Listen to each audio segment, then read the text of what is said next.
Bonjour et shalom à tous, j'espère que vous allez bien par la grâce de Dieu. De mon côté, je vais très bien grâce à Dieu.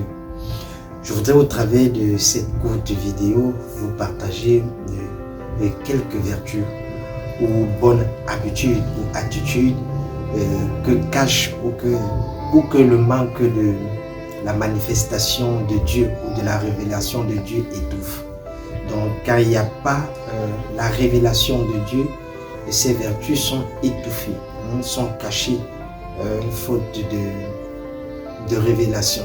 Amen. Déjà lors de notre dernier passage, nous avons vu lors de la rencontre du Seigneur et la femme samaritaine quelques faits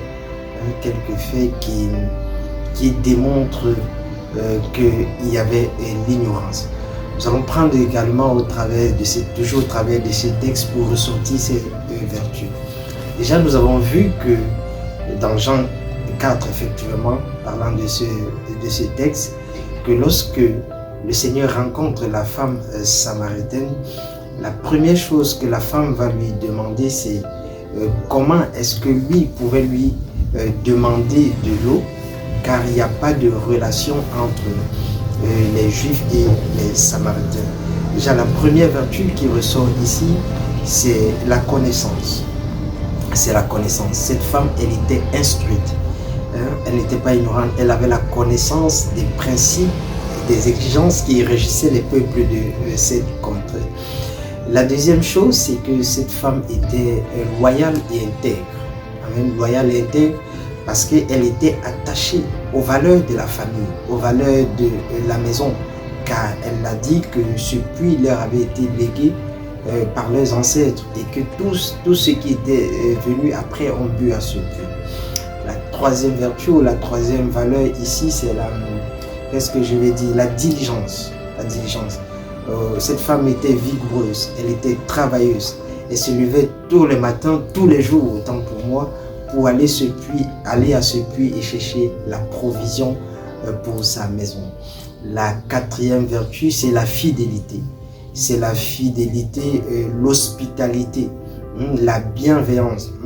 Cette femme savait prendre soin de son mari. Elle était accueillante, elle était bienveillante. Car nous savons bien que dans ce monde, surtout en ces temps, il est difficile pour une femme d'avoir 4 maris. Et si cette femme a pu avoir 5 maris, ça veut dire que c'était une femme fidèle. C'était une femme qui avait effectivement des vertus, qui savait prendre soin de son mari et prendre soin de sa maison. Amen. Alors, ces quelques vertus-là, bien aimés, ces quelques vertus sont étouffées, sont cachées, ne sont pas valorisées quand il y a manque de révélation, quand il y a manque de manifestation de la personne de Dieu.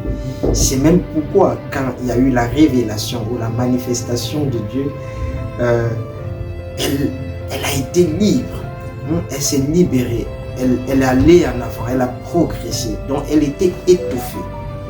Elle était étouffée, elle était limitée par manque de révélation. Elle était bloquée sur des principes d'un Dieu dépassé, sur des principes d'un Dieu qui ne se révèle pas, qui ne parle pas, puisqu'ils avaient hérité cela de leur père. Bien aimé, vous voyez ce que la religion ou la tradition peut faire bloquer des vies, limiter la progression, la prospérité des vies. Voilà un peu ce que je voulais te partager et fais le parallèle pour voir si c'est ce que tu vis. Je t'invite encore à chercher Dieu, car il s'est destruit. Shalom à toi et à tous.